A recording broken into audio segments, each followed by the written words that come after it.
François Léogas, ensemble.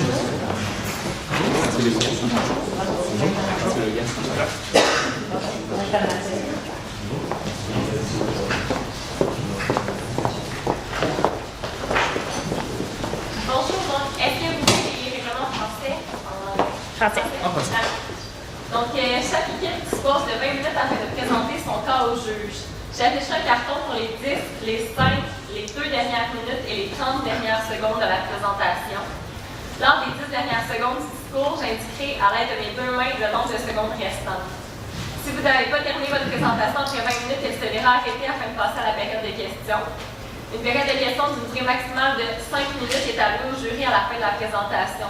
Donc, également, veuillez noter que vous ne pouvez en aucun cas dévoiler le nom ou la provenance de votre université. Je demanderai également aux gens dans la salle de quitter directement pour la période de questions pour permettre au jury de délibérer.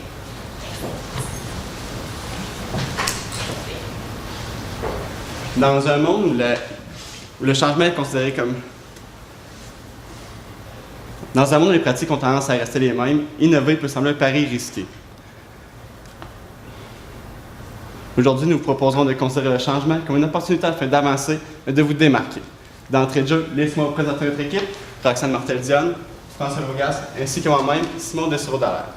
Nous sommes ici pour répondre aujourd'hui au mandat que vous nous avez donné, qui était de proposer un plan d'action québécois permettant de générer un nombre suffisant de candidats afin de combler tous les postes, excluant ceux de la gestion, et ainsi ensuite créer un effet de mobilisation suivant l'euphorie de l'ouverture des magasins Target au Québec. Donc, les défis afin de réaliser le présent mandat sont les suivants. Trouver des candidats qui adhèreront facilement à la culture et aux valeurs. Ensuite, agir dans un court délai. Les délais sont restreints, donc on se doit d'agir dans un court délai, tant au niveau du recrutement et de la communication des valeurs et de la culture. Ensuite, être en mesure d'adapter les stratégies au marché canadien, mais également au marché québécois, qui est une province du Canada que vous ne connaissez pas encore. Donc, le plan de présentation d'aujourd'hui se déroulera comme suit. Nous débuterons avec un diagnostic préliminaire. S'en suivront les objectifs, le déploiement stratégique, le budget ainsi que les échéanciers. Et nous terminerons avec une perspective d'avenir ainsi qu'une période de questions. Donc, avant de débuter, il est important de se pencher sur les différents environnements internes et externes dans lesquels évolue votre entreprise Target lors de leur implantation au Canada, mais également au Québec, afin d'en sortir les principales forces, faiblesses, opportunités et menaces qui vont être à prendre en compte dans un contexte de changement stratégique. Donc, tout d'abord, votre réputation n'est plus à faire, que ce soit aux États-Unis, mais également au Canada. On vous connaît pour votre bonne approche de la clientèle, mais également, vous avez une bonne réputation en tant qu'employeur. Peu importe les communautés dans lesquelles vous installez, c'est important pour vous d'avoir une bonne présence sociale. Vous consacrez une part de vos profits aux communautés et puis aux causes qui leur tiennent à cœur.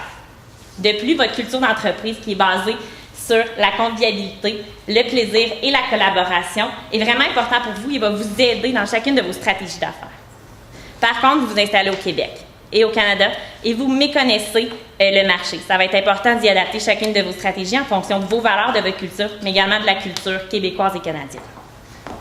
Donc, on l'a dit, la culture québécoise est un atout pour vous. C'est une opportunité que vous ne devez pas manquer. Vous devez arrimer cette culture-là à votre culture qui est déjà existante et qui est bien implantée. Votre implication sociale, c'est quelque chose qui est important pour vous, mais ça va être important au Québec de trouver des causes qui tiennent à cœur à votre entreprise, à vos employés, mais également à la population pour avoir vraiment l'atout et puis leur appui dans chacune de vos démarches. Finalement, certaines menaces sont à prendre en compte. Le taux de roulement. Vous êtes dans le secteur du commerce au détail, vous employez une majorité d'employés à temps partiel. Et puis, c'est important de réussir à les mobiliser pour diminuer ce taux de roulement-là et puis avoir un avantage sur votre concurrence. La concurrence est présente au Québec. On parle de Walmart, de Loblaw, de Canadian Tire, de Sears. Par contre, vous êtes une menace également pour eux puisque vous arrivez avec une bonne réputation dans leur marché. Finalement, au Québec, on est la province la plus syndiquée. C'est important de prendre cette menace-là en compte. Vous devez fidéliser vos employés, leur donner ce qu'ils veulent et puis les rendre heureux au sein de votre entreprise. Et puis comme ça, vous allez réussir vraiment à contrer cette menace-là de syndicats qui peuvent être assez féroces. Lors de l'élaboration de nos stratégies que nous vous présentons aujourd'hui, il est important de prendre en considération quelles parties prenantes seraient touchées par les différents impacts, donc des changements et puis du déploiement que vous prévoyez pour le printemps. Donc, premièrement, les employés. La raison pour laquelle nous sommes ici aujourd'hui, donc les employés présents, les employés que vous comptez recruter, sont le cœur de la stratégie. Ensuite, les gestionnaires. Donc, vous avez mis la main sur une équipe de gestionnaires dynamiques, jeunes, autant au niveau du siège social que de la gestion des entreprises, des magasins. Ensuite, les syndicats, donc Roxane en a parlé. C'est sûr et certain qu'il faut toujours garder un œil sur la présence syndicale dans les différentes stratégies. Le siège social donc, de Target et en terminant, la clientèle québécoise, donc qui tout de suite aura une perception de votre entreprise, donc dépendamment du soutien que vous allez faire à la communauté et aux employés. Pour bien répondre au mandat, il est important aussi de cibler les différents indicateurs RH qu'il serait important d'inclure dans nos stratégies. Donc, premièrement, la dotation, ensuite la mobilisation, la planification de main-d'œuvre et évidemment la communication. Toutes ces différentes stratégies-là, tout en incluant la convivialité, le plaisir et la collaboration. Donc, le cœur de la stratégie aujourd'hui, le recrutement, la sélection de personnel ainsi que l'embauche. Donc, il va être important de cibler les critères primordiaux au recrutement de ces nouveaux employés sont vos valeurs, votre culture, ainsi que la fidélité des employés. On va chercher une main-d'œuvre fidèle qui sera restée longtemps au sein de Target et qui sera mobilisée au sein de Target. Donc, on vous suggère aujourd'hui des nouveaux bassins que vous n'avez pas été chercher encore. On sait que vous avez fait le tour des universités québécoises afin d'aller chercher vos gestionnaires. On vous suggère donc d'aller voir les cégeps. Les cégeps qui ont des étudiants qui ont besoin d'un emploi, qui sont pour la plupart matures, qui ont des disponibilités à vous offrir, mais qui aussi sont des possibilités, une belle possibilité de relève, puisque pour la plupart d'entre eux, ils continueront à l'université. Donc, ils peuvent commencer au premier niveau de l'échelle hiérarchique, mais ensuite développer pour occuper un poste de gestion plus tard. Ensuite, le deuxième bassin qu'on vous suggère sont les retraités ou les personnes âgées. Des personnes âgées qui parfois n'ont plus d'emploi, mais qui veulent rester actifs. Donc, qui veulent occuper un poste à temps partiel pour la plupart, afin de demeurer actifs, mais ils ont la volonté. Donc, ces gens-là ont la volonté de demeurer actifs, de rester dans la société. Ils veulent, en fond, occuper pour la plupart des emplois demandant pas beaucoup de responsabilités, mais qui sont dans le public. Ensuite, ils ont des disponibilités, mais ils ont aussi de l'expérience. Ils ont travaillé toute leur vie, ils ont souvent, pour la plupart d'entre eux, de l'expérience en interaction avec le personnel et avec les gens. Donc, c'est une belle main-d'œuvre à aller chercher aussi. Et ensuite, les employés de Zelleuse, que vous avez racheté simplement les locaux. Donc, les employés de Zelleuse ont beaucoup d'expérience dans le service à la clientèle. C'est une belle main-d'œuvre qu'on peut aller chercher. Par contre, peut-être que la perception de vous ne sera pas la meilleure. Donc, c'est important de cibler les valeurs et les cultures de ces employés-là, mais aussi exercer un leadership transformationnel avec eux afin de bien les gérer, mais bien leur faire comprendre pourquoi ils ont été engagés. S'ils ont été engagés, c'est bien parce qu'ils cadraient dans le moule de Target. Ensuite, comment aller chercher ces bassins-là? Donc, par le biais d'une tournée collégiale. Vous avez déjà effectué une tournée provinciale au sein de l'université. Donc, ça va être très simple pour vous, simplement adapter la tournée au niveau du collégial. Donc, l'adapter et cibler les cégeps et les programmes qui pourraient être intéressants pour vous. Vous avez plusieurs départements de vente, donc que ce soit la musique, la mode, que ce soit l'électronique et les services à la clientèle, évidemment. Donc, on peut aller chercher des programmes de gestion, de mode, d'électronique, peu importe, qui vont répondre à vos besoins. Et ensuite de ça, donc, créer un événement alentour de cet événement-là aussi, de cette tournée-là, afin que les étudiants et les employés potentiels arrivent prêts pour des entrevues, qui arrivent avec leur CV en main, qui vous les distribuent, qui soient mobilisés et motivés à faire partie de l'équipe. Donc, vraiment annoncer vos couleurs avant d'effectuer la tournée. Ensuite de ça, une campagne publicitaire de masse pour rejoindre les deux autres bassins qu'on peut rejoindre dans les cégeps. Donc, une campagne de publicité qui se verra agressive, mais qui se verra abondante aussi. On ne veut pas passer sous le silence à l'arrivée de Target. On ne veut pas non plus arriver avec des pépins majeurs en personnel. On veut vraiment que tous les effectifs soient en place et soient prêts. Donc, ça va être important d'effectuer une campagne publicitaire de masse, comme on dit. Donc, adapter à la culture québécoise et ainsi aussi les baser sur les avantages que vous avez à leur offrir comparé à vos principaux compétiteurs, comme l'a mentionné Roxane. Donc oui, c'est bien beau sélectionner et recruter le personnel dont on a besoin. C'est au cœur du mandat qu'on a aujourd'hui. Par contre, il va falloir former toute cette main-d'œuvre-là de manière assez rapide puisque l'ouverture de vos magasins commence dès septembre. Ce qu'on vous propose aujourd'hui, c'est de sauter sur cette occasion-là de formation massive et puis d'y inclure le concept de gamification. Donc, on parle d'inclure certains aspects du jeu dans vos formations. On parle que ce soit de badges ou de niveaux débloqués à chaque fois qu'on achève un bloc de formation. Donc, ça va être simple pour vous. Vous allez prendre la formation actuelle que vous avez, donc certains blocs de formation, et à chaque fois que les employés, de manière individuelle, vont finaliser un de ces niveaux de formation-là, ils vont débloquer un nouveau niveau. Ce qui va arriver, ça va être des objectifs personnels, donc ils vont pouvoir débloquer des avantages. Pour trouver les avantages que vous allez offrir à vos employés, ça va être important d'aller prendre le pouls pour que les avantages correspondent à leurs besoins. On va pouvoir aussi leur offrir, si ça convient à votre structure de formation, de nouvelles responsabilités afin de valoriser ces employés. Puisqu'il va également avoir des objectifs de groupe, on va le voir plus tard, eh bien, ça va créer une saine compétition. Donc, on va contrer l'effet de gang qui pourrait arriver vraiment lorsqu'on crée une nouvelle succursale. Et puis, on va valoriser les employés en leur donnant les objectifs à atteindre. Ils vont être motivés de faire la formation, mais également, ils vont vouloir apprendre plus et développer les valeurs. Donc, les objectifs qu'on cible par cette formation-là, tout d'abord, dans un premier temps, de manière très rapide, il faut s'assurer que vos employés connaissent et puis qu'ils adhèrent à votre culture et puis aux valeurs de Target qui sont bien définies. Ensuite, on va inclure la formation technique qui est nécessaire pour qu'ils puissent débuter l'emploi chez vous et c'est de manière rapide également. De plus, quand on parlait d'objectifs de groupe, c'est des objectifs de vente par magasin. Donc là, on va avoir des levels ou des badges qui vont être attribués et puis il va y avoir un esprit d'équipe qui va être formé, ce qu'on souhaite le plus rapidement possible lors de l'ouverture des succursales. Puis finalement, vous allez pouvoir adapter ce système de gamification-là à votre formation continue qui est nécessaire tout au courant de votre implantation au Québec. Par la suite, donc, toute entreprise se doit d'adapter une planification de main-d'œuvre, donc lors d'une implantation, lors d'un recrutement de masse. En quoi est-ce que c'est pertinent? C'est en fait la meilleure façon de reconnaître vos besoins à court, moyen et long terme en personnel. Donc, les employés peuvent avoir des intentions de carrière qui sont différents les uns des autres, donc c'est pour ça que ça va nous permettre toujours d'être proactifs par rapport à l'avenir et de jamais avoir de besoin finalement, jamais d'avoir de lacunes en main-d'œuvre. Il y a aussi un autre côté à la médaille. En fait, vous avez mis la main tout à l'heure, on en parlait, sur une équipe de gestionnaires motivés, jeunes, dynamiques. Les jeunes diplômés, en fait, est une génération qui va rechercher beaucoup de défis qui sont ambitieux. Donc, avec la planification de la main-d'œuvre, c'est très important, en fait, justement, de venir chercher leurs ambitions, leurs intentions de carrière et donc d'avoir une approche au niveau de la gestion des talents. Donc, présentement, vous avez pour but de faire migrer chacun des gestionnaires dans différents départements, donc ce qui va leur faire acquérir différentes compétences. C'est très important, en fait, puisqu'en allant chercher une polyvalence comme ça, de nouveaux défis, ça va fidéliser davantage ces différents gestionnaires-là. Et puis, on est capable aussi de leur montrer que Target peut leur apporter un cheminement de carrière très intéressant. Donc, vous avez plusieurs emplois en magasin au niveau de la gestion, plusieurs emplois au niveau aussi du siège social. Donc, avec cette planification de la main-d'œuvre-là, on est capable justement de venir les motiver et de répondre à leurs besoins de défis, leurs besoins d'ambition. Ça nous permet aussi d'aller chercher une formation adaptée. Donc, on a parlé tout à l'heure, Roxane, sous forme de gamification, c'est très intéressant. Puis ça nous permet aussi, au niveau des gestionnaires, de cibler quels sont les besoins en formation, puisque vous les faites migrer d'un poste à l'autre, on est capable facilement de savoir quels sont leurs besoins au niveau des compétences, de l'expérience à acquérir. Donc, ça peut être très intéressant. Et puis, de cette façon-là, c'est pas très compliqué. On peut justement l'ajouter à l'évaluation de rendement sous forme de discussion, en fait, au niveau des intentions, au niveau des perspectives qui sont disponibles.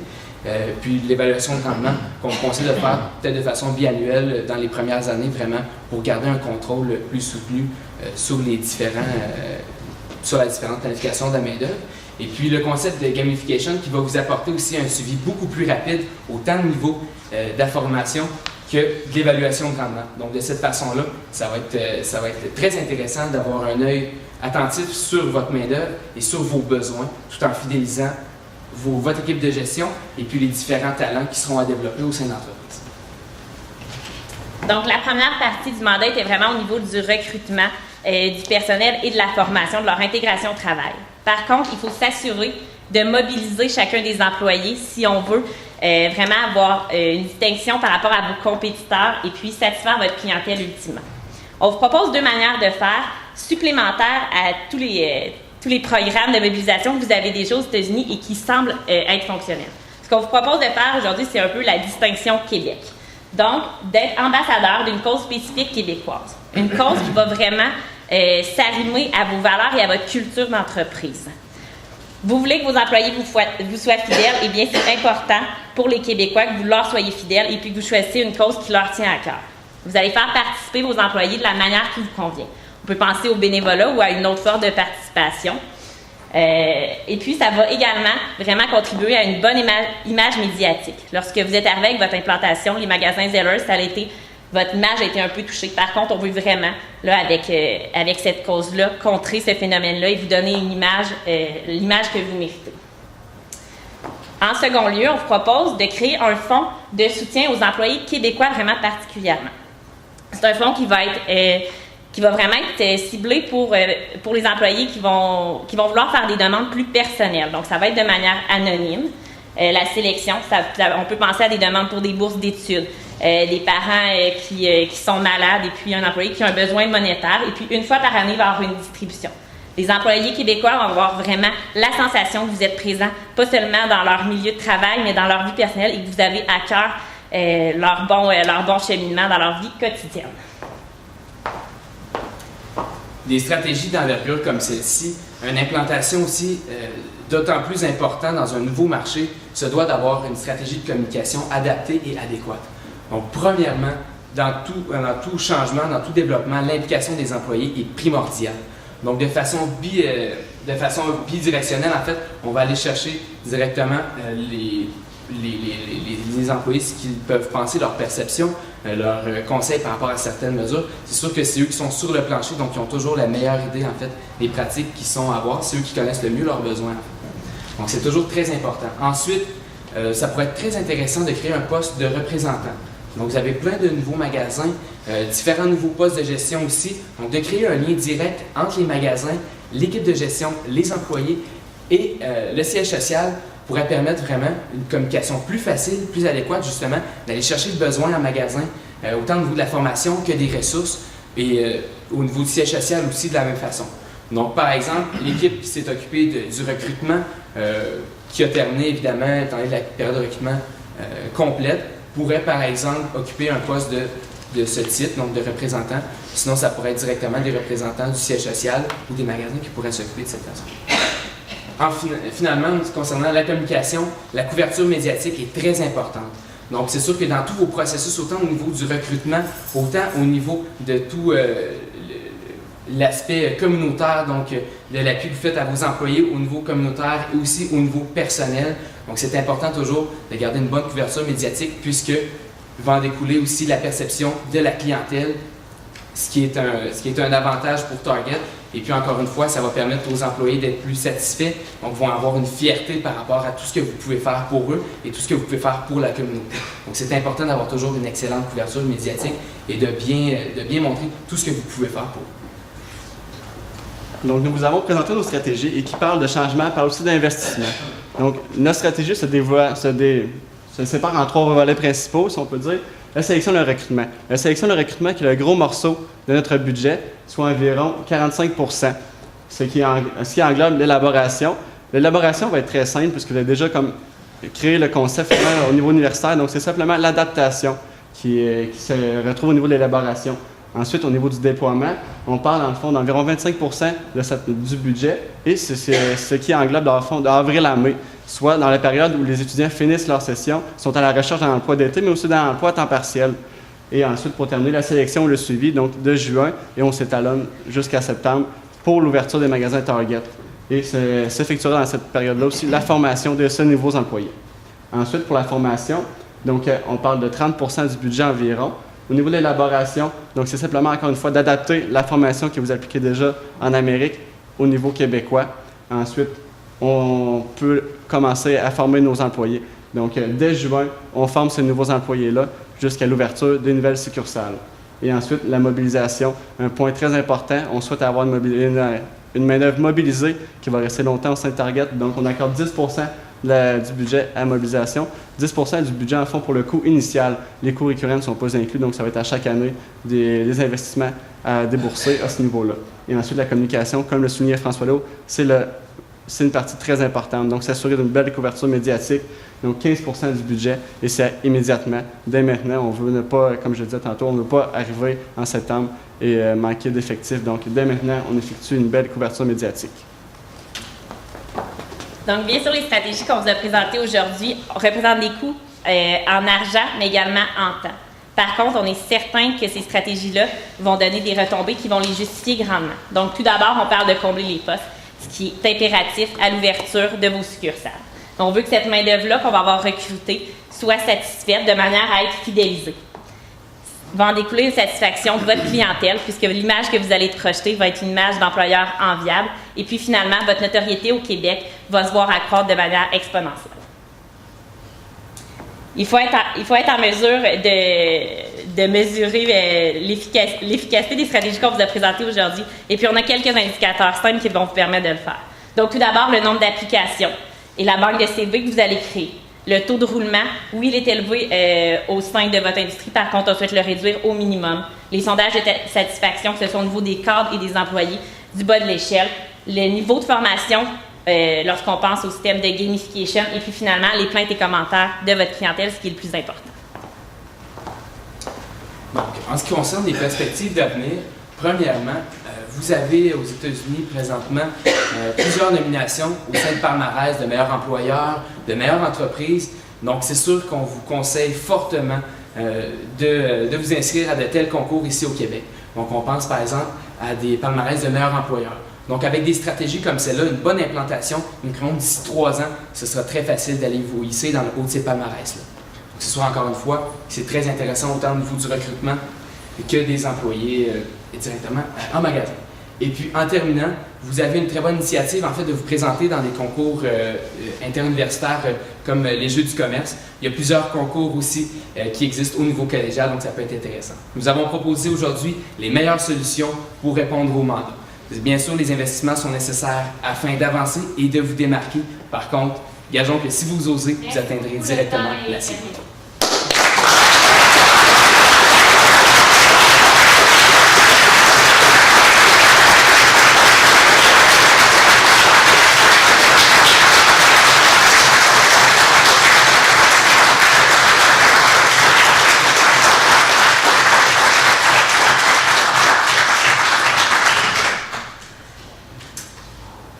Question. Je suis curieux. Vous avez clairement identifié une différence dans l'arrivée de Target au Canada, au Québec versus les autres provinces, ce que je suis d'accord. Vous avez mentionné également une campagne publicitaire de masse qui est adaptée à la culture québécoise. Ça ressemble à quoi, selon vous, une campagne publicitaire qui est adaptée à la culture québécoise? En fait, une campagne publicitaire, Roxane nous a parlé un petit peu d'implication communautaire. Donc, c'est sûr et certain que les Québécois sont vraiment une culture qui est à part, surtout au niveau national. Donc, lorsqu'on s'implique dans des événements communautaires qui sont, ou en fait, n'importe quelle cause sociale qui est québécoise, la mobilisation des Québécois est beaucoup plus importante que si c'est, par exemple, une cause nationale. Donc, c'est pour ça qu'on vous conseille d'investir au niveau québécois en ce qui concerne vraiment cet apport-là. Donc, ça va vous permettre d'avoir les sympathies des Québécois, autant au niveau de la clientèle qu'au niveau du recrutement. Ça va vous permettre d'être un employeur de choix, finalement, qui privilégie ses employés, sa clientèle et la communauté dans ses pratiques d'affaires. Donc, une campagne publicitaire de recrutement qui fonctionnerait avec des organismes de bienfaisance québécois, c'est ça? Bien, pas nécessairement. Bien, oui, ça va être de l'inclure et on veut que les employés qui vont postuler pour vous comprennent que vous allez apporter un apport à leur communauté. Mais ça va être aussi de montrer que les avantages que vous offrez, donc des emplois à temps partiel, c'est un avantage pour certains individus. On parlait des retraités, des étudiants. Eh bien, on veut que les caractéristiques là, vraiment de culture qui sont différentes du reste du Canada transparaissent et puis que les employés québécois voient comment vous pouvez adhérer à leur culture également. Pour la mobilisation, vous avez parlé d'un fonds de soutien aux employés québécois. Donc, en tant que personnel de RH, comment est-ce que je vais expliquer ça aux gens qui sont dans les autres provinces? Donc, quel est le but de ce fonds de soutien pour les employés québécois seulement? En fait, c'est une opportunité, c'est une suggestion qu'on peut vous faire. C'est sûr et certain que ça va dépendre, évidemment, des investissements et du budget que vous pouvez y accorder. C'était une mesure, en fait, afin vraiment de venir apporter au niveau personnel. Donc, nous croyons que présentement, c'est un enjeu qui pourrait être très intéressant, surtout au niveau de la concurrence, au niveau des emplois dans votre domaine. Donc, nous croyons que ça pourrait être fait, par exemple, de façon d'un projet pilote au Québec qui pourrait être appliqué par la suite dans l'Est du Canada et dépendamment de la demande, évidemment. Donc, c'est sûr qu'encore une fois, on répète, on est très différent au niveau du Québec que du côté national. Les besoins peuvent changer. Par contre, de ce côté-ci, je pense que ça pourrait vraiment être un plus. Donc, si c'est possible pour vous, tant au niveau du budget que des ressources, d'y appliquer directement. Puis, si c'est possible, peut-être de l'appliquer au niveau de l'Est du Canada, donc si besoin là aussi. Comme vous l'avez vu dans le cas, nous avons 4 recruteurs en ce moment. Qui va en fait faire le recrutement pour les cégeps, les retraités et les aiders? Bien, c'est sûr qu'on souhaite que les recruteurs, il y en a 2 qui étaient simplement là pour le recrutement universitaire. On croit que leur tâche va être dégagée. On souhaite qu'ils se déplacent dans les cégeps. Par contre, vous l'avez mentionné, vos équipes de gestion commencent à être formées. Donc, on souhaite que ces nouveaux gestionnaires-là aient dans les cégeps à proximité des succursales dont ils vont s'occuper pour vraiment qu'ils puissent s'imbriquer là, de la valeur de vos cultures, mais qu'ils puissent participer à la sélection des employés qui vont travailler pour vous.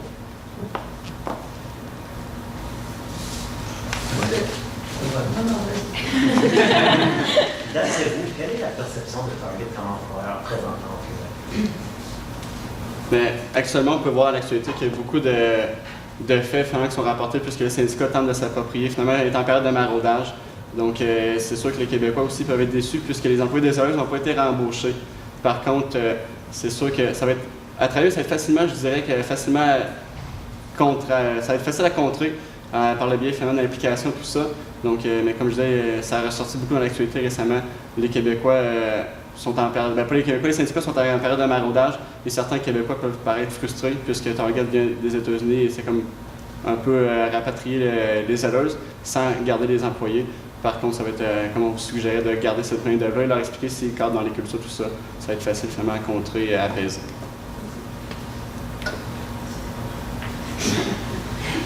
Peut-être une dernière. Vous avez parlé au niveau des menaces au début de taux de roulement des compétiteurs et des mouvements syndicaux. La compétition, donc en quoi les compétiteurs, la compétition peut être une menace au niveau de l'embauche pour nous autres, au niveau de la formation, de la solution? C'est sûr que le personnel, que ce soit à temps partiel, saisonnier ou à temps plein, avec le vieillissement de la population, se voit de plus en plus. Si ce n'est pas présentement, ça va être dans un avenir très rapproché, se voit de plus en plus en pénurie.